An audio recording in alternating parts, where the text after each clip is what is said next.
Sasa Lucy, how you doing? Uko excited your throwback edition? Nasikia poa na ngojea tu. Nakwambia it's finally here. Yes, so tumemaliza makeup eh? Okay, so the main question, leo tunapose swali. I have a friend who's a girl, so I call her girlfriend, but she's not the relationship. Ni rafiki tu mimi naye. You get? So she has a guy. Leo chali yake, kuna relationship, kuna shida kwa hiyo relationship yao. They have a very big problem. Now the lady is one of those ladies who is physically enabled. I don't know kama nielewa. Ameenda kaambika. Ameenda kaambika kabisa. Let me tell them about it. Now this lady is totally, how do I put it, physically enabled. She is a big lady. Ameenda kaambika. Amebarikiwa na mwili. But now the problem is this apparent guy of hers has a problem with that. The guy was spotted later on walking with a lady who's quite skinny, and rumors have been going on that the guy actually prefers ladies who are skinny. So the girlfriend actually really feels bad. She's tried diet pills to actually reduce her weight. Amejaribu kwenda gym, anajinyima chakula. She's going to those extremes to actually get this guy to actually like her back. Now the question I want to pose today, Maze, which type do you prefer? Do you prefer the ladies who are skinny, the ladies who are well fit, ma model, wala najichunga kabisa, or like back in the day our forefathers used to say the bigger the lady, the more it's better. They used to prefer bigger ladies. So which one do you prefer? A lady who's skinny or a lady who's bigger? That is the question of the day. You can follow us on our Facebook page, KUTV, and Twitter at _KUTV. So that is the question. Jibu, tell me about it, and I'll be reading it as the show goes on.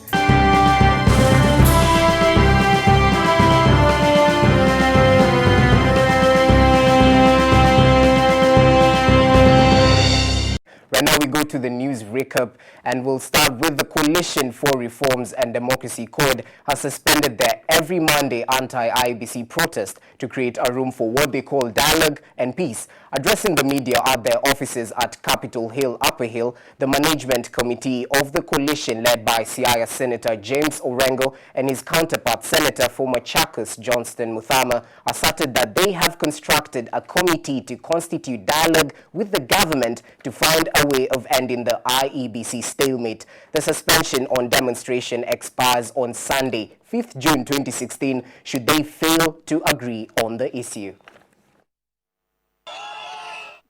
Kenyans will not be treated to Monday dramas involving police and court protesters, at least for the next 1 week. This is after the Court Executive Committee confirmed that it has suspended its Monday street demonstration until 5th June this year, so as to give way to dialogue. The Court has resolved to temporarily suspend demonstrations that were scheduled for next Monday, 30th May 2016, to give dialogue and peace a chance. Led by Senator Orengo and Senator Muthama, the leaders have stated that this is in a bid to find a solution through dialogue on the piling pressure from the Opposition Alliance Code for the removal of IEBC commissioners. We are not going to accept the Parliamentary Legal Committee. Those are the instructions. We are not going to accept it as a basis of negotiating or conducting the process of dialogue. And when you have a serious constitutional question like the one we have, you cannot limit it to one arm of government. Nimesema watakaoteuliwa na muungano wa CORD watakuwa washikadau wa Kenya, sio wabunge peke yao. Although they said to have a dialogue to resolve the IEBC stalemate, the Court Coalition have set standards, claiming that they will not use the Parliamentary Committee to end the stalemate on the embattled IEBC. This may be a win situation for the opposition after Deputy President William Ruto stated that the government was ready for dialogue. Suspension expires on Sunday, 5th June 2016. In other words, there is no word coming from Jubilee by 5th of Sunday, we are going to prove to the world what really demonstrations. Kama Jubilee tumewaambia wenzetu wa CORD ambao walisema wanataka tuketi chini tuongee. Tumewaambia kama Jubilee tuko tayari kuketi chini, wabunge wetu wako tayari. However, protests might resume if efforts to convey a dialogue will not be fulfilled by the government side. This is according to Muthama. Muthama refuted claims that the anti-IEBC demonstration are set to overthrow the government. He argued that the opposition is pressing its agenda. Wanayesema tunataka kupindua serikali, sisi hatuna silaha. Hatuna. Tutapindua serikali na hatuna watu msituni wanapigana. Si tunaongea wazi.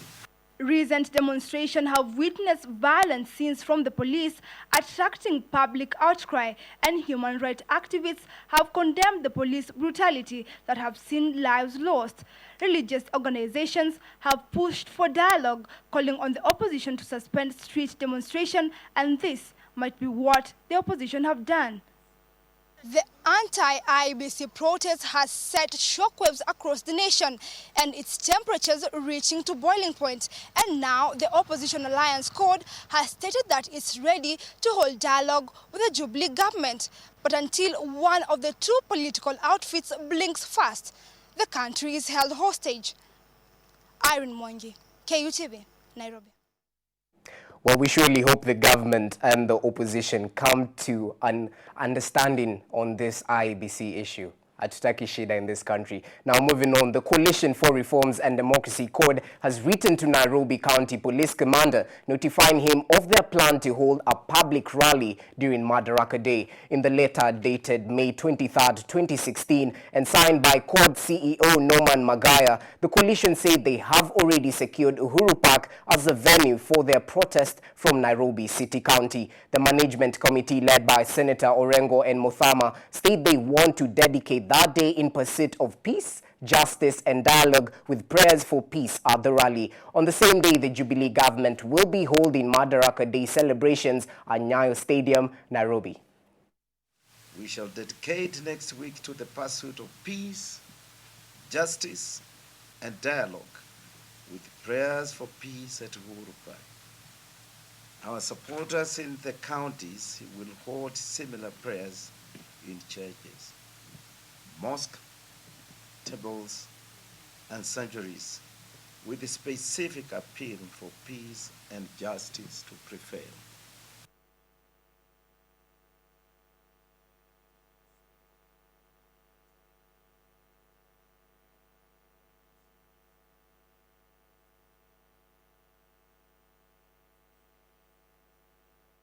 Well, I don't know if this is really necessary. Well, Madaraka Day is a national holiday, but who am I to say? Freedom of expression. Well, anyway, police in Nairobi have arrested 2 terror suspects linked to ISIS network who are planning major attacks in Nairobi and Mombasa. According to Inspector General of Police, the 2 who are Kiguzo Mwangolo and Abubakar Jilo Mohammed were radicalized in Kangemi Mosque, after which they were recruited by the ISIS network by Muhammad Abdi Ali. Meanwhile, the Kenya Defense Force on the night of 24th May killed 21 Al-Shabaab members in a statement sent to media houses from the military headquarters. The Al-Shabaab members were killed while trying to ambush the soldiers. Among those killed was Salad Bat, a junior-level commander of Al-Shabaab. Bat was leading the group that was laying an ambush on the soldiers at Hawina within Tabda in Somalia. In a statement sent to the press by KDF headquarters, the Kenya Defense Forces killed 21 Al-Shabaab militants in Dobli area, Somalia. The troops had come under attack from the terrorists as they traveled from Dobli to Tabda on Tuesday, according to communication by KDF headquarters. According to the statement, among those killed include a junior-level commander, Salad Bat, who is believed to have been in charge of the group. KDF said there were no casualties on the Kenyan side. 17 AK-47 rifles, 5 rocket-propelled grenades, 2 rocket launchers, and a number of bullets were recovered. On March 20th, KDF killed 34 Al-Shabaab militants in 2 separate incidents in Somalia, and 2 of their soldiers were killed in an ambush. The KDF killed 21 of the insurgents in the southern town of Afmado in the ambush in which the 2 soldiers died. KDF went to Somalia in 2011 and have been pacifying several places as they fight the militants. Meanwhile, police in Nairobi have arrested 2 suspected members of an Islamic State affiliate plotting bomb attacks, weeks after arresting other members of the alleged gang. Reports by IG office states that the 2 men, Kiguzo Mangolo Mgutu and Abubakar Jilo Mohammed, are alleged to have been plotting revenge attacks after Mohammed Abdi Ali, the alleged leader of the group and a medical student, who was arrested earlier this month, along with 2 others for allegedly planning an anthrax attack. They have not yet been charged. Karonganga, KUTV. Well, thank you, Carol Nganga. We are surely proud of our KDF soldiers and also our internal security agencies, because actually stopping an attack before it happens is not something small.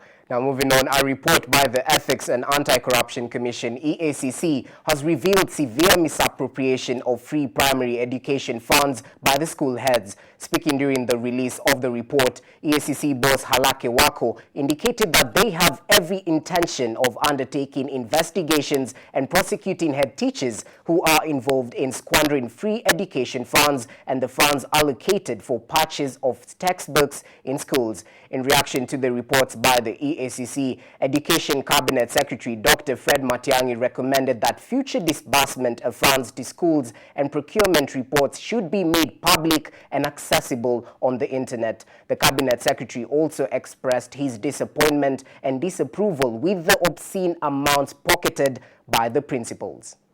When you have head teachers borrowing 100,000 from the money we have given, if you can have 100,000 shillings to lend yourself, why should we give you more money?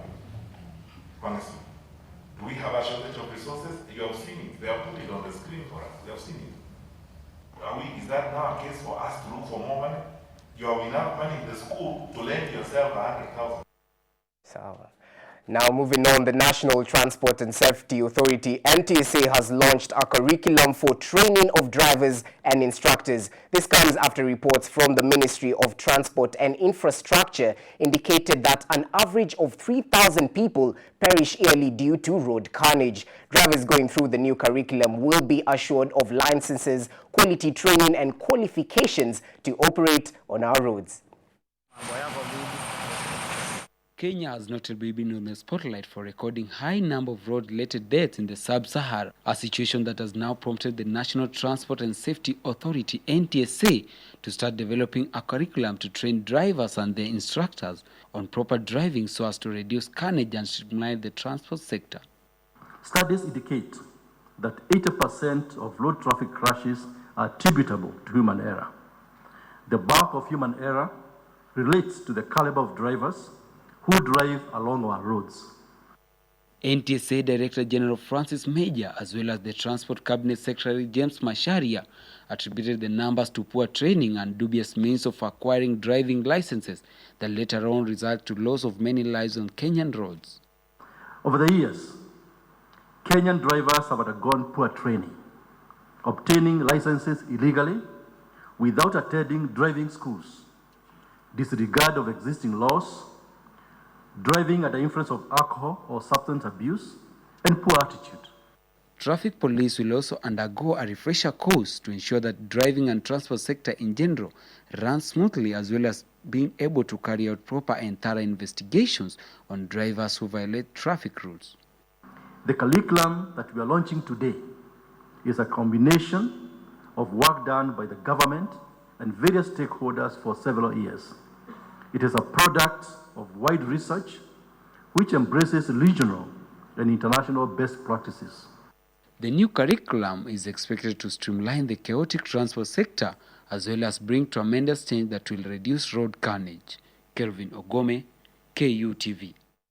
Well, that is a good move by the NTSA. Losing 3,000 people on our roads yearly is not something small.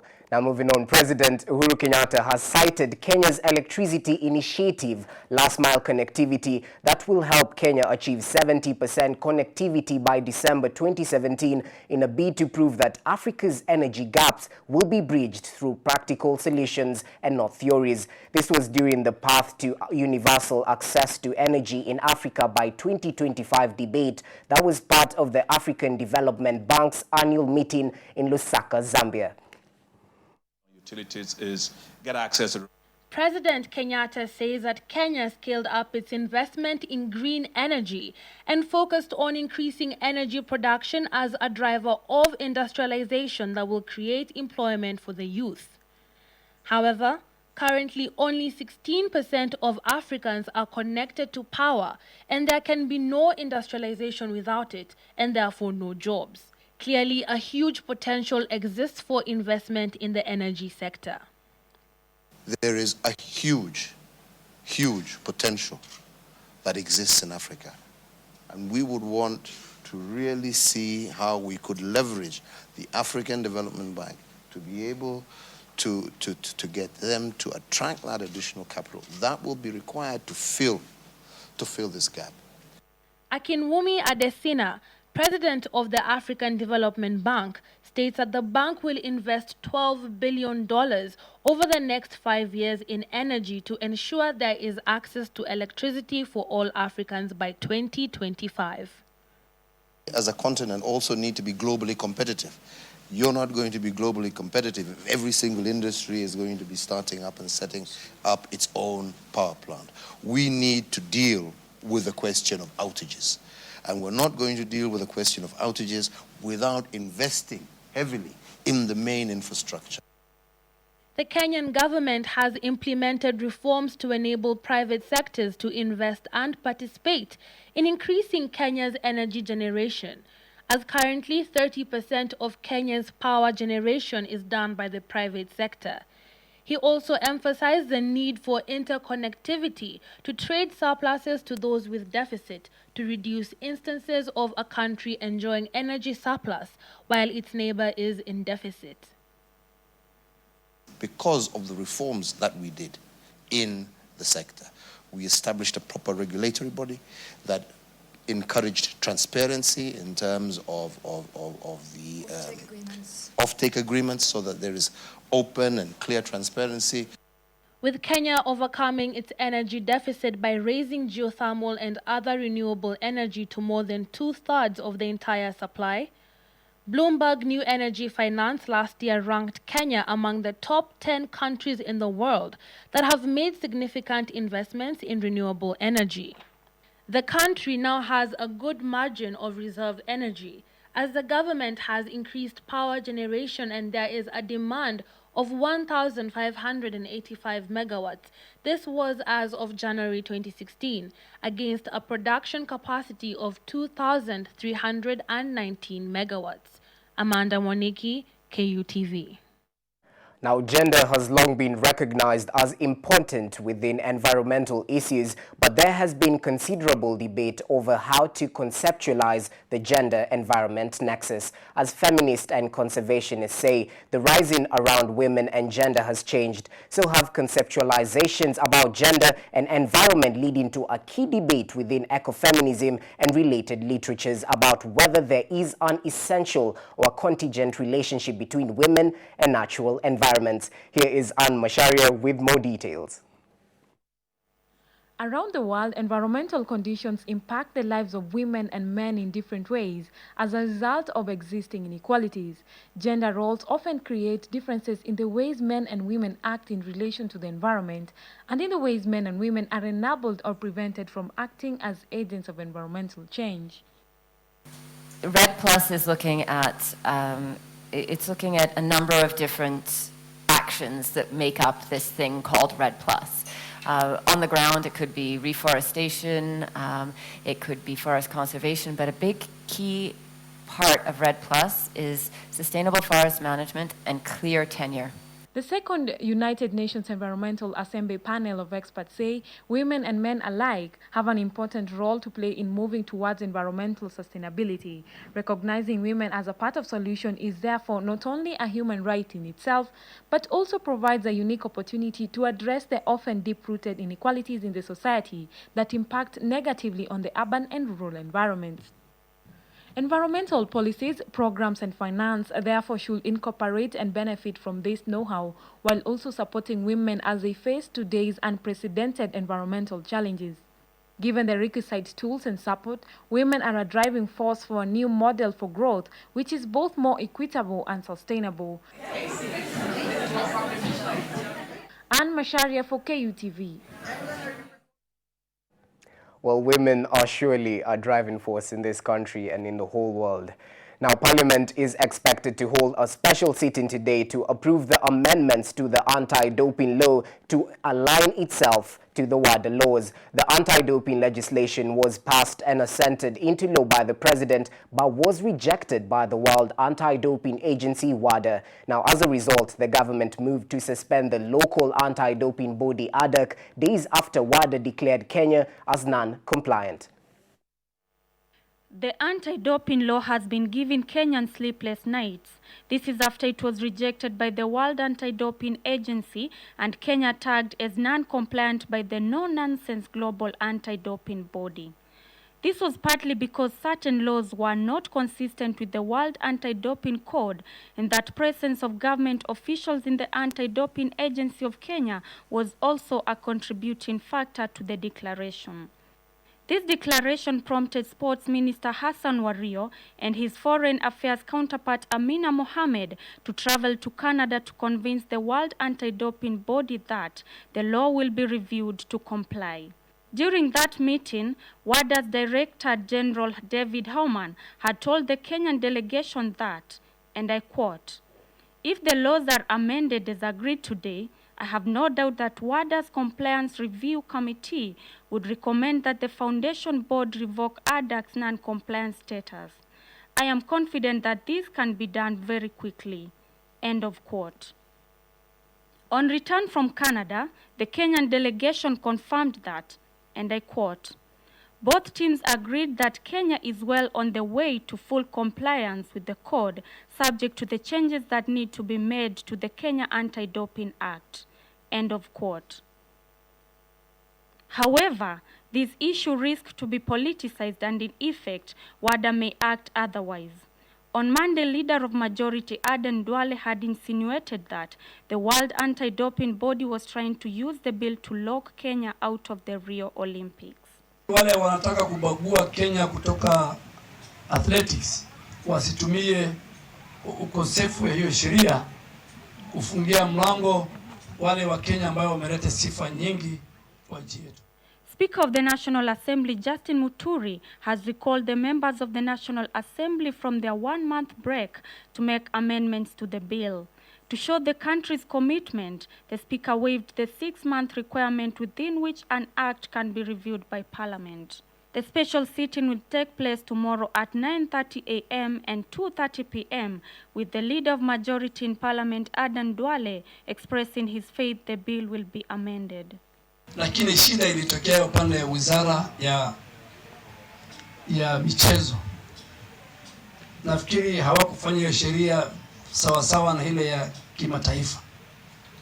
Ndio tumeita bunge siku ya Alhamisi ili tuangalie hiyo sheria, tuipitishe, alafu tuipeleke kwa Senate siku ya Jumanne, Mungu akitujalia, ili wale wakimbiaji wa Kenya wasikue wakikosa hizo michezo.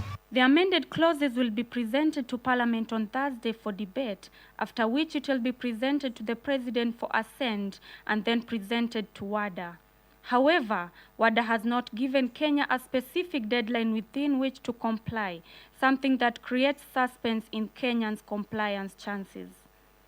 This is the aftermath of 14 of the 31 Russian athletes who were found to have doped at the 2008 Olympics in Beijing being banned from participating in the forthcoming Rio Olympics. Nancy Okware, KUTV.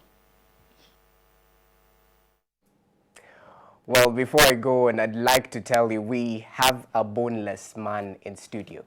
Now, what I mean by saying boneless, this guy has bones, yes, but he's a very, very special breed of an acrobat. I tell you, he's done things that I have never seen before on live television or with my own eyes. So you better stay tuned. He's called Salas Ashemi, and he's come all the way from Eldoret just to show us what he can do. And trust me, I've seen, and I had to see with my own eyes to believe. Trust me, you'll also want the same thing. What? Now, moving on, Kenyatta University has been on the forefront in improving the state of education in the institution, especially through transformational investments. In collaboration with the Competition Authority of Kenya, the university yesterday treated students from various universities to a forum where they got an opportunity to learn and talk about the state of the country's economy. The goals of the CAK is to enhance the welfare of Kenyans by promoting and protecting effective competition in markets and preventing misleading market conduct throughout Kenya. A round of applause for him. Clap for him, please. Next in line is Glory Kendi Kangori.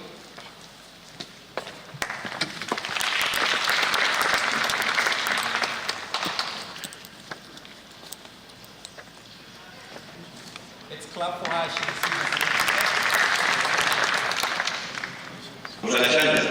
You have been in charge of this team. Why don't you join me, please? Where's the team? Yes, come.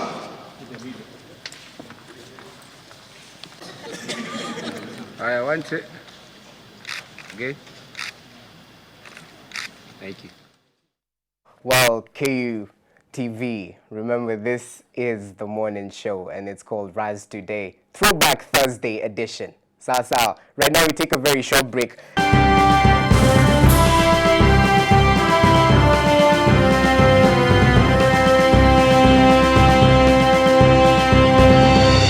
Remember, today the topic is, what is your type of woman? As simple as that. I told you I had a friend earlier on who actually was left by the guy just because she's a little bit plus size, if I might use those words, just because she's bigger. Now the guy apparently left her and went for a smaller guy, or a smaller lady. Sorry about that. Went for a smaller lady just because she's smaller. So we're asking, what do you prefer and why? Specifically why. SMS line is 22766, and you can also find us on our social media pages, KUTV, that is on Facebook, Twitter, _KUTV. Well, right now we take a look at the sports. Now, the San Siro Football Scala Opera House prepares to host Real Madrid and Atletico Madrid in the Champions League final. Doubts over Cristiano Ronaldo's fitness for Real Madrid's UEFA Champions League final against Atletico Madrid on Saturday intensified after the three-time World Player of the Year limped off towards the end of training on Tuesday. However, Madrid coach Zinedine Zidane remained confident that Ronaldo will be fit for the final. The stadium cost an equivalent of 550 Mercedes cars to build when it was constructed in the mid-1920s, and a series of world icons are played from there. They include John Charles, Pele to Diego Maradona, as well as Ruud Gullit.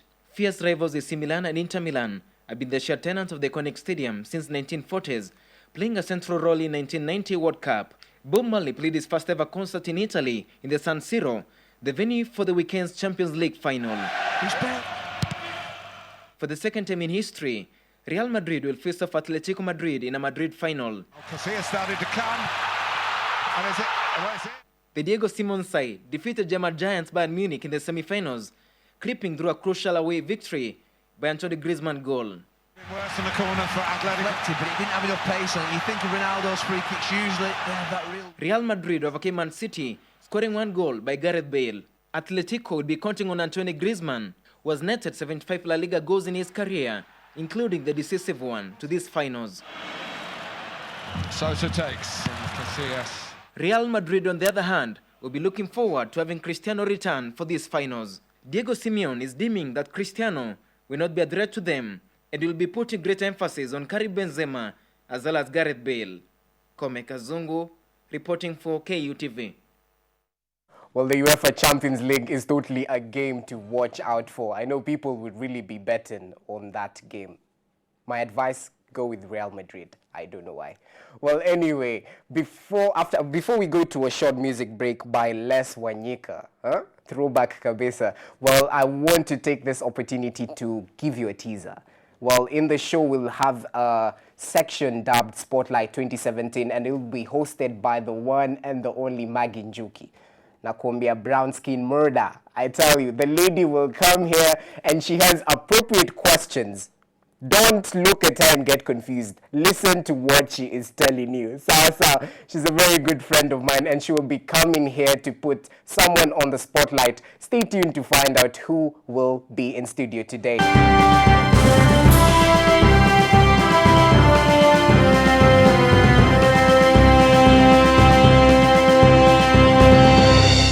Remember, it's a throwback edition inside the morning show ndani ya KUTV, and it's called, well, Sanford Thomas, exactly. Well, right now I want to take this opportunity to actually welcome on set the one and only, a lady who will take this TV by storm. Am I allowed to say that? She's called Maggie Njuki, and she'll be coming with the politics.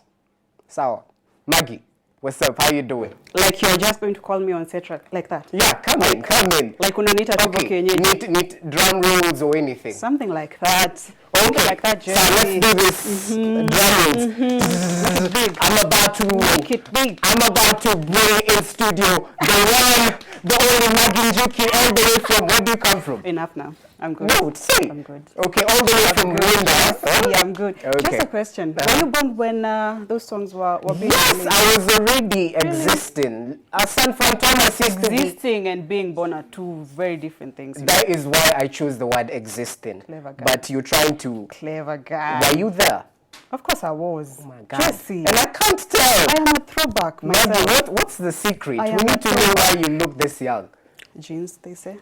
Okay, but let me pose a question before you go. Mm-hmm. Our topic today is about preference of ladies. Mm-hmm. Now, I know you're a lady. I am. But if you are a guy, let's just take an example. If you are a guy, no, before. Mm-hmm. If you are a guy, would you go for a plus-size lady? A medium lady? If there's let's just say the heart doesn't see. No, but what would you go for? We're using the heart here. Okay, no, physical, let's... My heart doesn't have eyes. If I were a guy, it still wouldn't have eyes. Like, it's the heart that decides where to go. If it decides to go big, it decides to go small. Okay. Yeah, satisfied? Okay, and I really don't know where you're going with that question. This is how people I really don't know where you're going with that question. Okay. But let's shift gears kidogo now. We're taking a totally different turn on this premiere show.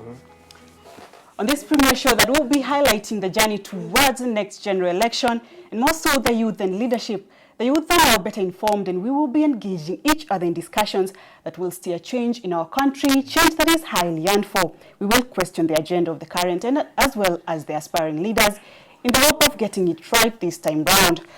Now, we have an interesting guest on set today who is getting ready to come here. This is a show that is going to be highlighting the journey, as I mentioned earlier, towards the next general election. We are calling it Spotlight 2017. My name, as mentioned earlier by my co-host, is Maggie Njuki.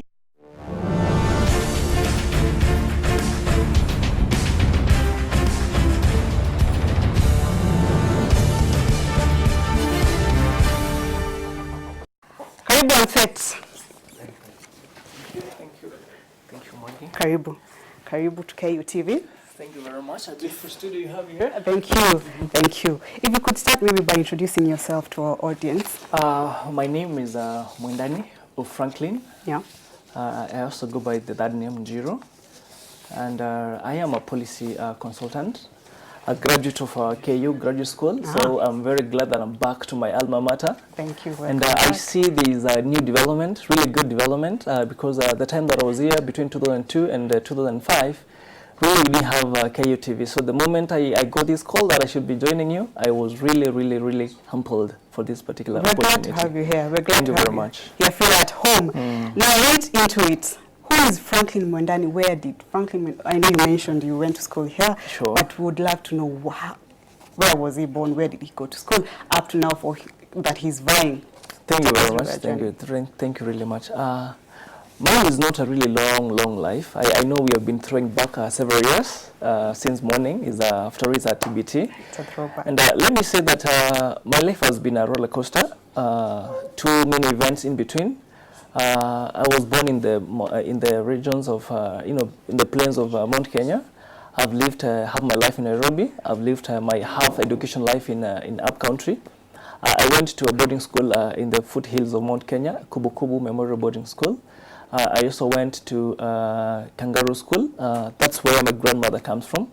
Right now, as we speak, I'm a resident of Roysambu constituency, just about the areas around, Safari Park, estate. And I went to Moi University in the year 2001 to undertake my undergraduate in law. I did an LLB, and thereafter I joined the Kenya School of Law for my diploma. I was admitted to the bar then, and then finally I realized that I could not just do it one particular line, and therefore I joined the KU University for my master's in public policy and administration, and currently I'm a candidate for a PhD Nairobi University School of Diplomacy. Seems a well-structured life, if I could say so. No, not really. Tell us about your We have had our challenges. Yeah. We have had our challenges severally. As you know, our life is really, the economics of today really is not what everyone would want to write home about. Just like any other Kenyan, there are issues of school fees, there are issues of security, there are issues of health, and challenges that come with being a student. Yeah. So I remember the last time I got a check from my parent that I should go and pay my school fees was in 2005 when I was in third year. So I have had to struggle all through that other life to make sure that I come to KU and get my my certificates properly done. Let's talk about your ambitions now for Roysambu constituency. How did you get here? What have you envisioned for the constituency right now, and why do you feel it's the right time for you? Thank you. Now, Roysambu constituency is relatively young. This is the first term. The current MP is the first MP for Roysambu constituency, and therefore I would say that Roysambu just started being Roysambu in 2013. I've lived in Roysambu constituency for the last 16 years. From the year 2001, in and out of college, I had my first rental house at Kawa West Estate. My landlord, a very good lady, was in the military by the name Josephine. And I remember back then, the region was still growing. We did not have the influx of population as we have today. When I got a family, I moved to Zimmerman. That's where I got my firstborn. We went to a very small and humble, kindergarten school called Wonderland. It's still there. And then later I enjoyed another primary school still in Zimmerman. It's still schooling in Zimmerman. Okay. I lived in Zimmerman for 7 years, and then I moved to Mirema, and finally at Safari Park Estate. Now, these progressive stages in life. I've seen the challenges that the constituents of Roysambu have had. Initially, we had Roysambu as a subset of Kasarani, the larger Kasarani constituency. And way back when we had Mheshimiwa Omondi as a Kasarani constituency, we were faced with issues of segregation. When it comes to public financing, or rather giving public bursaries to funding schools in terms of educational bursaries, you could see that some sections of the community were not benefiting. Then from Omondi we went to Ongoro's term. Ongoro's term came and went. Then we have Wahenya now, Mheshimiwa Wahenya now as the current Member of Parliament. Now, if I were to take you through the issues that Roysambu constituency has, and remember KU University is in Roysambu constituency, so as we speak, I'm actually addressing my electorate right now. Okay. And I'm saying that we have seen a leadership that has not responded to the needs of the constituents in Roysambu. We have seen a leadership that was actually deserted. Recently, we had a newspaper report, a media report, which went viral across the country, highlighting some of the failures of members of parliament and members of parliament who have not even made their maiden speeches in parliament.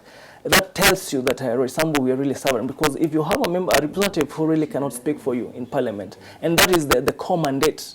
That is the core mandate of a member of parliament, representing the issues of the people in parliament. Then it means we have a very big leadership gap. The excuse was that I might not be appearing, in tele or in parliament, but I am functioning on the ground as a representative. But that is not the position. You, as members of KU University, you are constituents of Roysambu constituency, and I'm telling you that. The issues that the students at KM are facing today, the issues of water, the issues of insecurity, the issues of flooding when we have small spill-off of rains, the issues of bad roads and all that. Multiply that to all other words, the 5 words of the constituency, and you'll know the pain that the people of Roysambu constituency are going through. Yeah. If I might cut you short right then, you mentioned about population. We understand Roysambu is a densely populated area. Do you think there is need for further segregation, like the way it was done from Kasarani to now Kasarani and Roysambu? Do you think there is further much need for another segregation, seeing that it's already crowded, and the amenities are quite few, if I might say? Thank you, Maggie. Let me say that as a constituency, geographically, it's relatively a small constituency, geographically. Remember, this is an urban constituency, so we don't expect to have 2,000 square feet or square miles or square kilometers of a geographical region. But we have 5 wards. We have Roysambu ward, we have Zimmerman ward, Githurai ward, Kahawa ward, and Kahawa West ward. Now, out of all these 5 wards, 3 of them are really densely populated. That is Githurai, Zimmerman, and Kahawa. Now, of those 3 wards, we do not have the luxury of additional land. So therefore, the developers have to go up.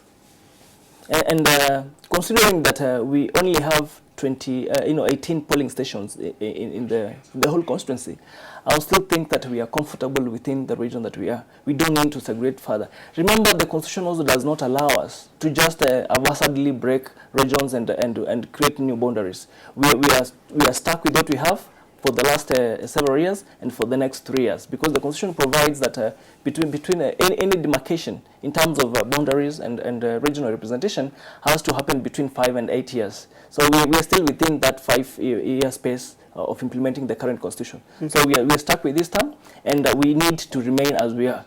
I know there are issues in some of the wards where we have polling stations that are across several wards.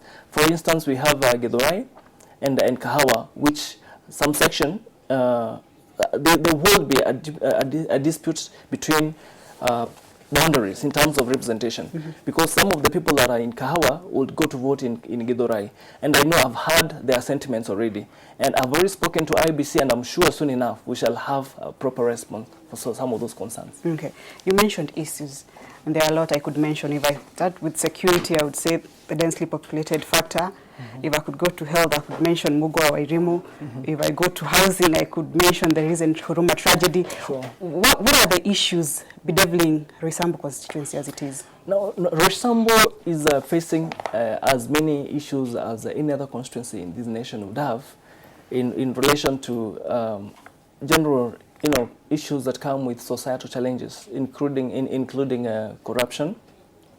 Because when we go to development, when Huruma building came down, it did not come down because the people that were living in it were just too many, or the rain was just too much. It came down because of structural challenges. And those structural challenges were compromised. Don't you feel Zimmerman is the next tragedy waiting to happen? I'm just about to get there, because I'm aware that we have over 7 blocks of buildings that have been identified by the National Construction Authority in Zimmerman to be brought down. Not just in Zimmerman, we have others in Roysambu, we have others in Githurai, we have others in Kahawa West. Those that have been identified. But what I'm trying to bring out is that issues of corruption cut across And we in Roysambu also suffering the same fate. And it is up to the leadership that we have today to ask that if you're holding a public office, try and exercise integrity, because you're putting the lives of Kenyans on the line. The moment you compromise one issue, one structural issue, one item in your mandate, you're actually compromising the lives of the nation or of the constituents. So let's really speak out the evil of corruption, and let's see whether we can have those challenges addressed from the onset. We need it at the bud. Okay. As I was going through my research and all that, I realized you're very vocal when it comes to girl empowerment. Why is that? Is there maybe a story behind that, or are you just this guy who loves to empower the girl child? Thank you, Maggie. I've been having a we are calling it G Confidence, an initiative that I initiated several months back, with the intention of helping the girl child save on laws of ours in the curriculum. Because remember, when the girl is within that period, and you have to be stuck at home for a week or two, the boys are still going on with their education. And I'm speaking to girls who are in puberty, girls who are between the age of 12 and 15.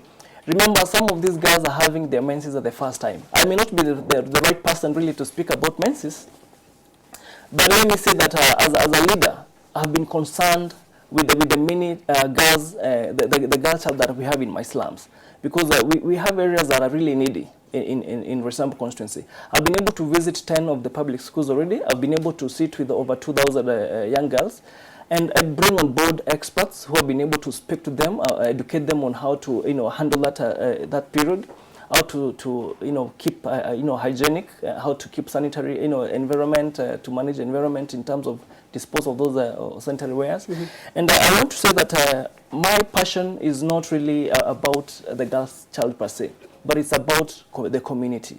I've been in initiatives in the community for a long time. I know you know an artist by the name Vinnie Banton. The Wasewagi Dorai. I want to think that when you're playing a throwback, you throw that back to me. Mm-hmm. Now, if you're to go back to that particular artist, he comes from my constituency. That is Githurai. Mm-hmm. We have lived with him in Fort for a long time. And I remember while I was still in college, in Moi University, I was a student leader. I brought him to campus several times just to try and lift his talent. So what I'm trying to say is that, Maggie, my passion has not really been about the girl alone.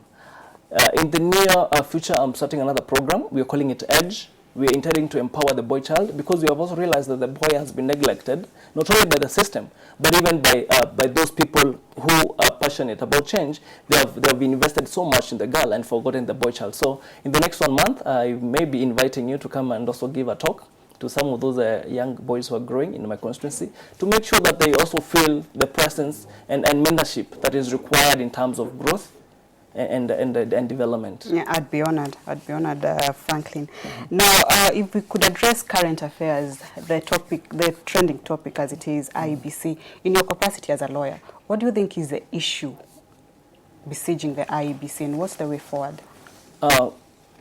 It's a very absurd, really, really absurd, that we can put this nation on the firing line just because of some personal interests.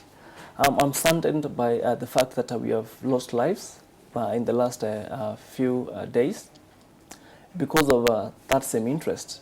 Remember that the IBC as constituted today was not the creation of the Jubilee government.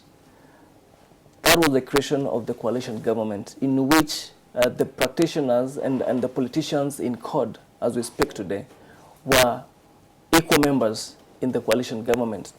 And therefore, Maggie, this is actually shooting yourself in the foot. You do create a child, or rather you bear a child, and then you take the same child and put a gun on his face and pull the trigger. That is what CORD is doing to IEBC. Now, as a Kenyan, my feelings about IEBC really are based on what the Constitution provides. I'm privileged to have been learned in law, and therefore the provisions of the Constitution are very clear. And I'll really be a protagonist of what those provisions are about.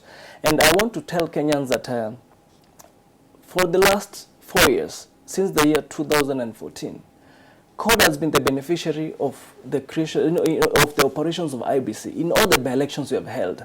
We have held close to 8 by-elections in this nation since 2014. The public may not be aware, but let me just take a moment to give small examples of where CORD has had those benefits. Most recently, we have had the Malindi by-election. In Malindi, CORD won. It beat Jubilee to Parliament. In Nyangores, Awad, Mashinani, Chama cha Mashinani, which basically by then was supported by CORD, beat Jubilee to the county assembly. In Ugenya, we have Senator Mutula Kilonzo Jr. In Makueni. We have Senator Kajwang back in Homa Bay. All those are CORD honchos. People who have benefited with the current IBC, as it is aligned. So what you're trying to say is it's not a CORD Jubilee thing. It's either a CORD nor a Jubilee. What I'm trying to say is that CORD is not genuine with us. CORD is not genuine when it says that we're having a referee who is a player.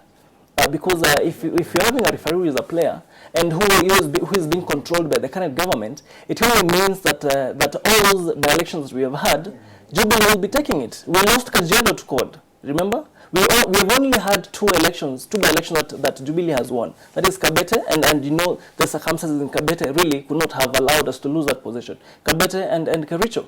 But all those others have gone to CORD. So really, they're not really honest with Kenyans when they say that IBC is biased. That notwithstanding, let me offer one solution to the nation.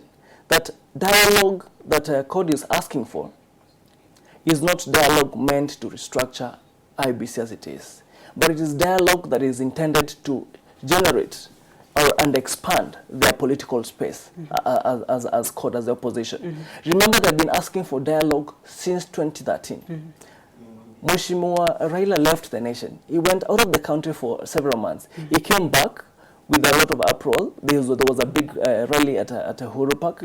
And the next thing we knew as a nation was riots and demonstrations and calling for dialogue. Then we went into, that generated, it grew in stages until we had the core initiative, which by their own machination, they brought down. They gave us they gave the nation they forged the signatures of several of the population, a segment of the population, which was intended to support a constitutional initiative. Remember, in law, if the ingredients used to constitute one very big cake, which is intended to be served to the nation, if those ingredients are procured illegally or fraudulently, the whole cake becomes a fraud. I'm just giving... But then you said it's neither a Jubilee nor a CORD thing, but we have members of the Jubilee who have come out in support of whatever CORD is pushing for. So what really is the way forward? How are we going to get out of this? In my opinion, Maggie, IBC right now as it is constituted should also just bite the bullet and go home. I'm a Jubilee honcho. Right now I'm sitting in the National Secretariat for the merger of the Jubilee Party. And I want to echo what Kuria, what Kabando, what other Jubilee leaders have said, that ours has been to protect the Constitution. But we are not saying that IBC should stay. We're only saying that, the process of removing IBC should be constitutional. We don't need to go to the roads. We don't need to throw stones. We don't need to close other people's business. Are you, as Franklin Mwendani, in support of the disbandment of the electoral body? As Mwendani, I'm saying it's the high time that IBC also closed office and let's have new commissioners. But let that process be guided in the Constitution. The reason I'm saying so, even where I sit, from where I sit, if I were Isaac Hassan this moment, with the bloodshed that has been happening for the last few weeks, in any development, in other developed countries, what happens is that when you hold a position of duty, like Isaac Hassan has, and there are chaos in the country, that means that you as an individual, you take personal responsibility. The loss of life is sunk. And it is really sad when people lose lives over political processes that we can all address. So therefore, as Isaac Hassan, I cannot be able to even sleep in my bed, knowing that there's one man, or there's one child who lost a father, or there's one wife somewhere who has become a widow because of just my holding that position. Kenya is really broad. And you don't have to serve in the IBC. You don't have to serve as the chairman of IBC. I'd love to engage you further in that conversation, really going somewhere. But I'm being told we have to wind up. But just before we let you go, being a Throwback Thursday, let's get light kidogo. What's your favorite tune from way back? Way back, maybe we can slot it somewhere. Can I go local? Anywhere you want, as long as it's a throwback. Can I have the Zawage Dorai? I've been Banton. I saw that coming. You're Billy Banton from your constituency. So that's your throwback. Vin is my friend, and I'm sure that wherever he is, and if he's watching this program, he knows that that we have been in this You're sure he didn't put you up to it? I've not spoken to him for a long time, but I know he's having Is that your favorite jam? Was it Tumetoka Githurai, or it's just because Vinny is your friend? No, it is my favorite jam. I used to dance to it when I was in college. Okay. Really much. Okay. Yes. Okay, I'm being told we have to wind up, but just before you go, what's your parting shot? I want to tell the people of Roysambu constituency that we need to refresh Roysambu constituency. I said it's really young, and we started on a wrong footing. We have had a leadership that has not responded to our needs.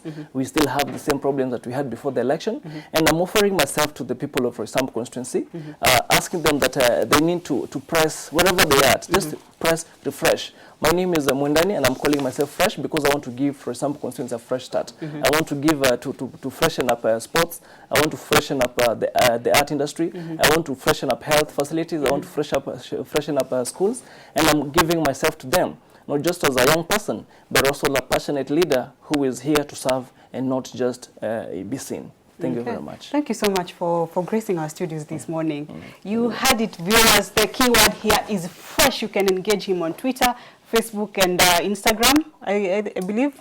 Yes. At Mwendani. Twitter, that is F Mwendani, Instagram at Mwendani, and on Facebook, Mwendani wa Roysambu. Okay, there he Thank goes. You very much. There he goes. Keep the conversation going. You can interact with us. Our Twitter handle is at _KUTV. My personal Twitter handle is at Maggie Njuki. Our Facebook page is Kenyatta University Television. Keep the conversation going. The hashtag is Spotlight 2017. Unfortunately, that's the only time we had for you this morning. Jesse is coming up next, and Mr. Director, you had him. If you could slot in Vinny Banton, wasi tumetoka Githurai, you'll make his day. Until next Thursday, goodbye from me. My name is Maggie Njuki.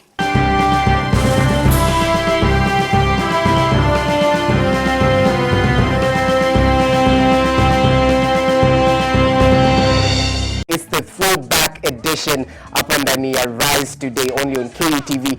Remember, today we are talking about preference in ladies. I had a friend who had a little issue with her relationship. The guy who she was dating, alimwacha because she was a little bit plus size. Now she got depressed about this fact. Unaona, amejaribu gym, inakataa, diet pills, kujinyima chakula, all that. But she's going to so much extent to actually please a person who prefers skinny ladies. Now my question today is, unapenda what type of ladies? As simple as that. Well, anyway, now we move on to the online trends. We want to take a look at what's happening in social media, or what has been making headlines on social media. Now, the very first thing, it was trending yesterday, and was hashtag what women want. I don't know if we have any clips we can run to show you. Yes, there you see, if women need equality, then let's have women sponsors more than men sponsors. Okay, now this guy is saying, me trying to unveil what women want. The other guy is saying, how to spot a sponsored chick. Lives alone in a posh area, has inch-long nails, expensive stuff and hair, and she doesn't work. This is under the hashtag wale wa kukuambia ukweli. It was trending yesterday evening. Like, you can also see that tweet was like 56 minutes ago. And this guy is saying how sponsors deal with immature girls. Alikuwa jaribu kumkatia. Ati, so what are you doing now on bed? Doing what? Okay. Well, we can see why this guy is actually sad. Dealing with these mature girls, I tell you, now that is what has been trending online under the hashtag what women want, and also tutakwambia ukweli. Now I want to move on to the next thing that was trending. Some of these females' eyebrows nowadays look like they're being sponsored by Nike. Wala kukwambia ukweli. So ladies, if you have eyebrows that look like the Nike sign, tafadhali do something about it. Usichore sana. Hapo unaona ukiona Bea amechange playlist from hip hop to rumba, ujue sponsor take over. Okay, I think that's why we're also playing rumba music today. But hapa kuna sponsor take over. Anyway, that is quite interesting. We'll now take a look at a Snapchat video. This was posted by an astronaut who was up in space. Now, he took a video showing how they actually live up there. I tell you, this is quite interesting. He even showed, hapa kuna gravity. Just take a look. We are very excited to celebrate the 100,000th orbit of the International Space Station. One thing that never gets old here is looking down on our beautiful planet.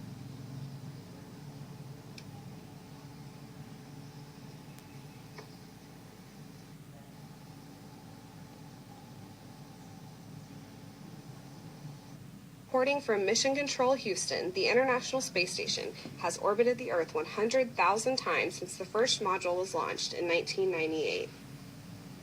I think it's time for lunch.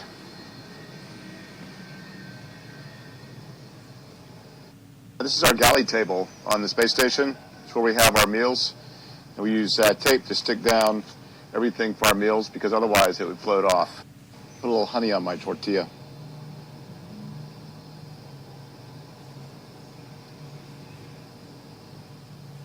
Oops.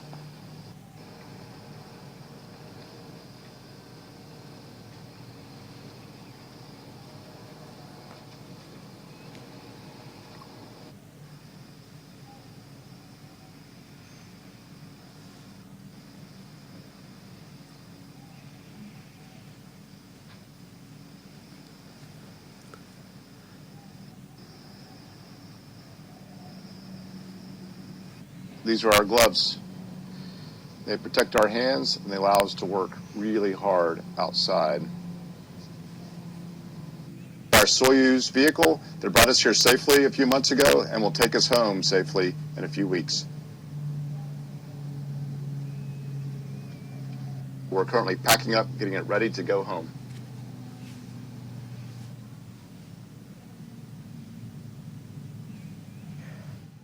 My childhood dream, I always wanted to be an astronaut, to go out of Earth and go into space. But this actually shows us the life out there. You see Earth, the globe was actually on our screens right now. He's putting food, alikuwa anamwaga honey on his tortilla, and you can actually see it floating around the room. Hadi anauma hivi. How cool is that? What? I still want to be an astronaut when I grow up, if I do. Now moving on, something that has been making a buzz on social media is Jay-Z and Beyonce. There have been rumors that their relationship is not so stable. This follows after Beyonce tracked her latest album called Lemonade, and in various songs she's talking about infidelity. She did not mention Jay-Z, but she talked about infidelity. Now this has come. It was a shock to the media, especially, and to all people who follow them, because we always think that these two are really tied together. Now, we don't know if this was a cue to actually sell her album, but Jay-Z actually came out, and in a new song, he says, "You know we made it. When the fact your marriage made it, it's worth millions." And this is a line from a song called All the Way Up, and it's a direct jab at media outlets who have spent weeks speculating about the state of the couple's relationship. Now, the rumors began after songs on Beyonce's album dubbed Lemonade mentioned infidelity and heartbreak, because she says, "He only wants me when I'm not there. He better call Becky with the good hair." I don't know who Becky is, but this raises big questions. I am sure you also agree with me. Now, Beyonce, in a recent tour, she dedicated a track, Hello. We all know Hello by Beyonce, and she dedicated it to Jay-Z during an opening night of her Formation tour, but it wasn't enough to quash reports of problems between the pair. Now, you see, I think that's why Jay-Z came out in this new song and actually says, "You know you made it. When the fact your marriage made it, it's worth millions." You get? Now, these two, Jay-Z is 46 and Beyonce is 34 years of age, and they've been married since 2008. They also have a 4-year-old daughter called Blue Ivy. Now, I don't know if this was a cue to actually make more money, because her album went off the hook. People were buying it just because of this speculation. It gets me to think, maybe it was a money-making scheme. I should also remove a song and say I'm leaving my girlfriend, and let's see if I'll sell albums. That's totally crazy. Well, that's what we had for you on our online vibe. You can also changia our topic we're talking about today is what your preference is.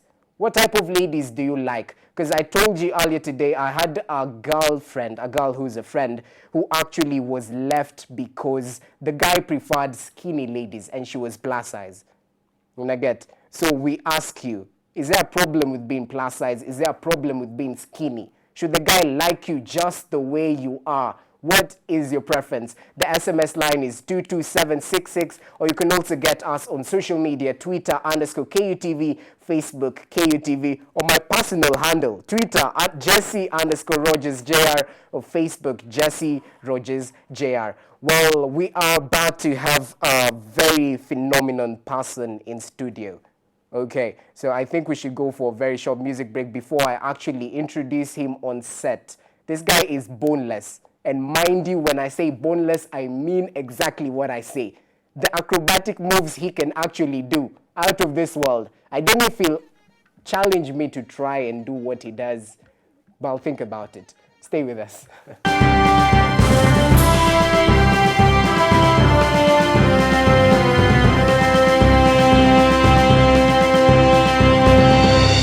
In studio, I'm joined by one phenomenal young man. He is boneless. I'd like to call you boneless. Ningetaka kuita boneless. Jumini mona kile unaweza fanya, but the people still haven't. And the wata understand kwa nini nimekuita hivyo after we see. So I'd like to know more about you. Unaitwaje? Tuambie jina, kule umetoka.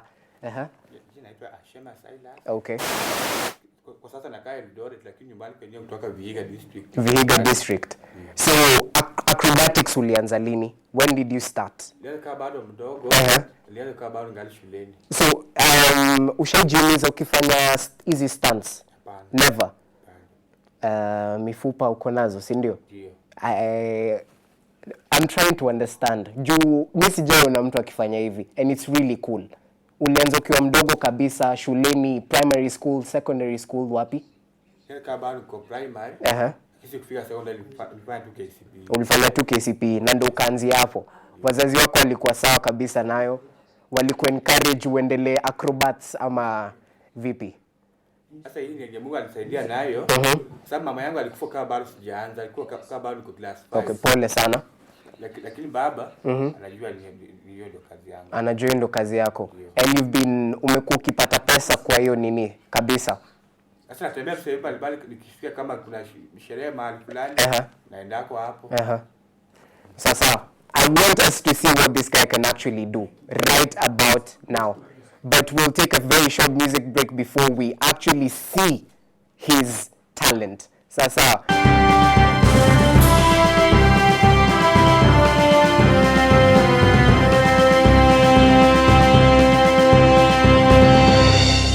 as I just said earlier, I'm joined by a very, very talented guy. He's an acrobat and his name is Silas Ashemi. So welcome. Karibu kwa studio zetu mazee.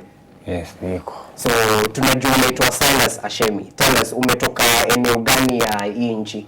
Kwa sasa natoka Eldoret. Lakini balikonya kutoka Western Vihiga district, Chabakali. Vihiga district. Chabakali. Chabakali. Inasema hivyo Chabakali. Ndio. Kabisa. So ulianza acrobats lini? Nilianza bado mdogo, kama nasoma niko primary class 5. Talanta kabisa. Ndio. No training, ulienda training? Hakuna training yoyote. Umejitrain kabisa? Mimi mwenyewe bila kuonea mahali. Kali sana. So ushaijiumiza ukifanya hivi? Hapana. Ever? I know you guys don't understand why I'm asking him this. This guy is utterly boneless. And I beg to ask this question. So kuna mifupa? Ndio. Ushaivunjika ukifanya hivyo? Hapana. Talent. I tell you, talent. The youth are totally talented in this country. So leo nataka utuonyeshe kitu. Show us what you can do. Ndo viewers hata waweze kuona. They see your talent. Si ndio? Yes. So tukweke ngoma kwa background. Unataka nini? Nataka unifundishe pia mimi. Nione na nijue. Sasa tutakubali wenyewe kwanza, alafu niambie kama ikikupendeza naweza kufunza. Okay, sawa. So tuweza toa mic. We'd like to remove your mic. Yes. Come. Tutoe mic. Hey.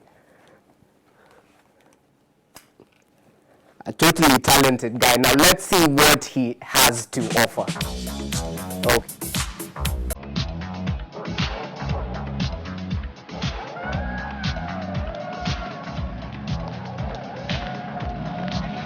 It's only a movie. It's not funny. You were scared, weren't you?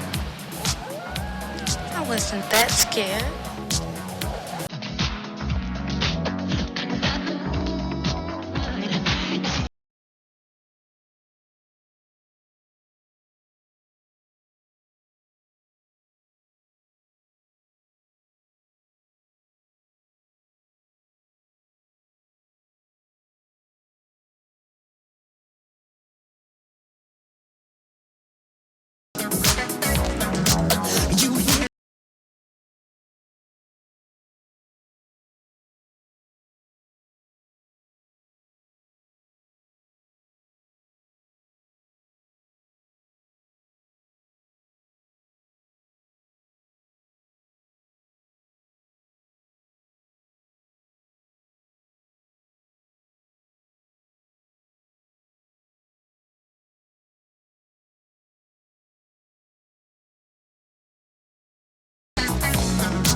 just look at the things he's doing. Me, I'm shocked.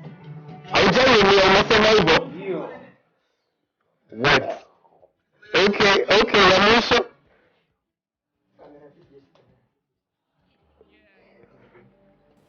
My director is telling me my time is up, but I am totally awed by this guy.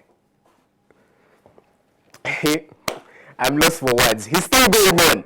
He is still, just take a shot of him. Aya, tumalize sahi. Okay.